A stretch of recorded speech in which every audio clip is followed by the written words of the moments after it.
ما هو انا من ساعه ما قلت لك الموضوع ده وانت قاعد لي كده. ما هو الموضوع محرج يا ولاء. يبقى بلاها احسن. لا مش ازاي بقى، لازم نتكلم بس مش عارفين نتكلم ازاي، نشوف طريقه نتكلم بيها، الموضوع صعب. عادي يا بسوني، ما انت طول عمرك بتتكلم في حاجات محرجه وانا بتكلم في حاجات محرجه. ايوه ماشي بس ده صعب، ده ما ينفعش. ليه انت مكبر الموضوع كده ليه؟ مش قصه مكبر، ما ينفعش. ايه؟ لا حياء في العلم. ما عنديش مشكله يا ستي على عيني وراسي، بس برضه ننقي كلامنا مع الناس. الله، يبقى بلاها احسن. بلاها احسن.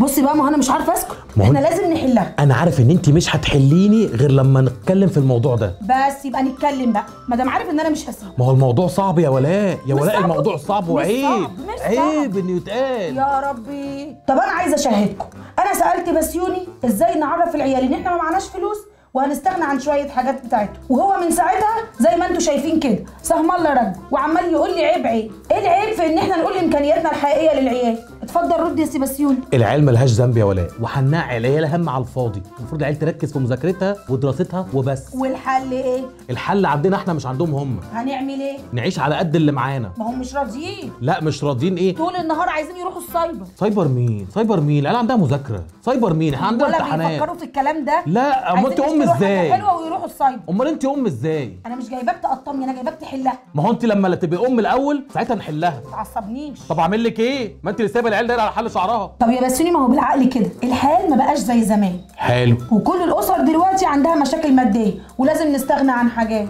على عيني وراسي، بس العيل ملوش ذنب، احنا اللي في ايدينا زمام الامور، احنا اللي ممكن نحاول نزود دخلنا، احنا اللي مسؤوليتنا اننا ما نحسسش العيل انه في حاجه غلط، دي مسؤوليتنا احنا، نزود دخلنا، نحاول نستغنى احنا عن حاجات، نيجي احنا على نفسنا ما نجيش عليهم هم. انا معاك وفاهماك ومصدقاك ومحدش بيكره عيال. جميل. بس الوضع مش احسن حاجه وهم طرف في البيت. يا ستي على عيني وراسي وربنا. طب انا اسالك سؤال بقى، اتفضل. انت عايزه ان احنا نعرف العيال ان في مشكله ولا عايزه نيجي على العيال ومصاريفهم؟ انا عايزه الاولانيه، ازاي ندير البيت من غير ما نيجي على العيال. حلو. الحاجه الثانيه ان هم شركاء في البيت، ازاي نعرفهم ده بلطافه. حلو قوي. واضح بقى ان انا كنت فاهمك غلط، كده نعرف نتكلم. ما هو انت لو تسمع وتصبر، بس انت بتصبرش. اتفضل. تعالي ناخدها واحده واحده بقى. ماشي. النظريات الاقتصاديه بتقول ايه؟ بتقول ايه؟ ان المشكله مش في المصاريف، المشكله في الدخل، محتاجين نحاول نزود الدخل. واللي جوزها موظف يا بسيوني واللي جاي على قد اللي رايح يعمل ايه؟ اللي جاي على قد اللي رايح ده ينخور كده على النت، يشمشم يشوف ايه يقدر يعمله من على النت. كلنا عندنا كمبيوترات وكلنا عندنا تابات وكلنا عندنا لابتوبات، على الاقل موبايل، يخش يشوف المواقع اللي طالبه شغل اونلاين ويقدر يعمله من بيته. وانت بدل قعدتك دي كده، ما انت ايدك سالكه اللهم صل على النبي في الكروشيه زي اللي ايدها سالكه في العجين. مش بنقر بس اهو. ماشي قول. حلو الناس اعملي شغلك وبيعي شغلك وبيعي حاجتك. ان شاء الله لو جبت مكنه خياطه وظبطتي كام حته هدمه وظبطتي مش عارف ايه، قصرتي بنطلون، ظبطتي جلابيه. والنبي افكارك حلو، بس نجيب بقى الفلوس اللي هنبدا بيها ازاي؟ حاجه من الاثنين. يا اما نحاول نشوف جمعيه وناخدها مثلا في دور اولاني ولا حاجه. انت بتحب الجمعيات. انا بعشق الجمعيات. ماشي. يا اما لو نعرف حد ولا حاجه ناخد بالاجل، او حتى ان شاء الله اجيب مكنه مستعمله هتقضي الغرض. طب قدر بقى ما لقيناش حد يدينا الاسم الاول في الجمعيه، او ما لقيناش حد يسلفنا، هنعمل ايه؟ هنا بقى يجي حاجتين. ايه؟ اول حاجه الصندوق بتاع المشروعات الصغيره والمتوسطه. حلو ده. شفتي بقى الدنيا سهله ازاي؟ بيقول ايه بقى؟ بيدي قروض للمشاريع الصغيره ومتناهيه الصغر، للي بقى عايز يعمل مشروع من بيته، للي عايز يكبر حته صغيره كده هو شغال فيها، الكلام ده كله. والورق اللي طالبينه ايه يا اخويا؟ الورق موجود على الموقع ومفيش كلكعه، خشي على الموقع هتتفرجي على الورق المطلوب كله وما هوش كتير. حلو قوي. ويديني اي مبلغ انا محتاجاه؟ هيديكي على قد دراسه الجدوى اللي انت عاملاها للمشروع. حلو قوي. وفي حاجه تانية برضو.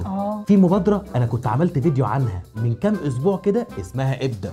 ابدا دي بقى بتمول لك حاجتين، يا اما مشروع شغال وعايزه تكبريه او متكعبله فيه او بالشياكه كده اقول لك متعثره فيه، او انت عندك فكره مشروع وعامله له دراسه جدوى كويس وعايزه تبداي من الصفر. هنا المبادره هتساعدك. شفت بقى انا بعت لك ليه؟ عشان انا عارفه ان انت اللي هتحلها. ما انا برضو مش من فراغ. بص يا بسيوني، دي افكار جميله وسهله، بس دي اللي عنده نت ومتعلم. طب اللي ما عندوش؟ ما عنديش مشكله، مشكله، مفيش حد معهوش تليفون. ماشي. وكله معاه تليفونات تاتش دلوقتي حلو. انت لو حد معاه عربيه يقدر بعد شغله ينزل بيها كده على اوبر ولا ان درايفر، ياخد له كام مشوار وهيزود دخله شويه، او ينزل في اجازته يقعد شيفت 8 ساعات كده ولا 10 ساعات يجيب برضه عشان هو مروح.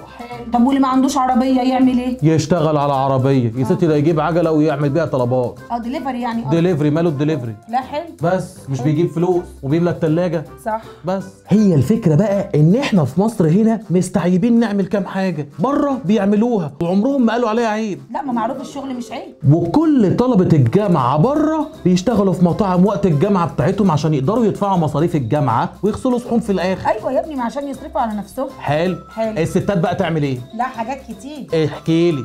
تعمل ايه؟ زي ما انت قلت، تجيب مكنه خياطه وتخيط، تشتغل كروشيه وتبيع وتوزع، تشتغل تنظف خضار وتوضبه وتجهزه. والستات اللي بتشتغل كتير وبتكسل تطبخ كتير، وده يودينا لايه؟ ان هي ممكن تعمل اكل جاهز وتطور مشروعها وتبيعه. وده يودينا بقى ساعتها للمبادرات اللي انا لسه قايل لك عليها، ان لو عندها مشروع تقدر تكبره. اسكت بقى، ده في كمان ستات كتير بتجيب هدوم للعرايس وتبيعها بالقسط. هدوم الجهاز يعني؟ هدوم الجهاز، والعرايس بتاخد منها، ولو ما عندهاش حاجه عجباهم بيوروها الحاجه على النت وبتنزل تجيبها وتدور عليها. طب شفتي بقى الوعيه بتفكر. طب دلوقتي احنا حلينا مشكله الاسره، هنرجع لسؤالنا الاولاني خالص، هنفهم العيال ازاي؟ انا هقول لك ازاي. قول. خدي بالك، احنا لو زارعين في العيال انهم شركاء في قلب البيت اللي احنا فيه هيبقى الموضوع اسهل بالنسبه لنا، وشويه بشويه كده نقدر نفهمهم بالراحه انه في حاجات مش هنقدر نعملها الايام الجايه. نقل خروجات شويه، مش لازم كل موسم نجيب هدوم جديده، مش كل يوم السايبر. انا ما اعرفش انت ايه مشكلتك مع السايبر، مش كل يوم السايبر. خلاص حاضر. وكنت شفت حاجه على النت كده من فتره وعجبتني وممكن نعملها. ايه دي يا اخويا؟ قول لي عليها. في واحد كان عمل مع عياله تجربه كده حلوه. هو كان عنده واد وبيت، قال لهم يا جدعان ده مصروف الاسبوع، خدوا الفلوس واحنا معاكم اهو، هاتوا لنا حاجه الاسبوع من السوبر ماركت او من السوق وشوفوا مين هيوفر فيكم اكتر. الله. فبقت العيال تتسابق مين اللي هيوفر في مصروف البيت اكتر. شفت بقى الموضوع طلع سهل ازاي؟ انت اللي عامل لي موضوع من اول الفيديو. انت لسانك عمال ينقط دبش، مش مدياني فرصه افهم. انا لساني بينقط دبش؟ بينقط طوب. بس يوني طوب. يا منال، تعالي خدي جوزك ده بدل ما الموضوع يتطور اكتر من كده. تعالي خدوني يا منال من جنب الست دي على طول. يا ريت تقوم. قايم. امشي.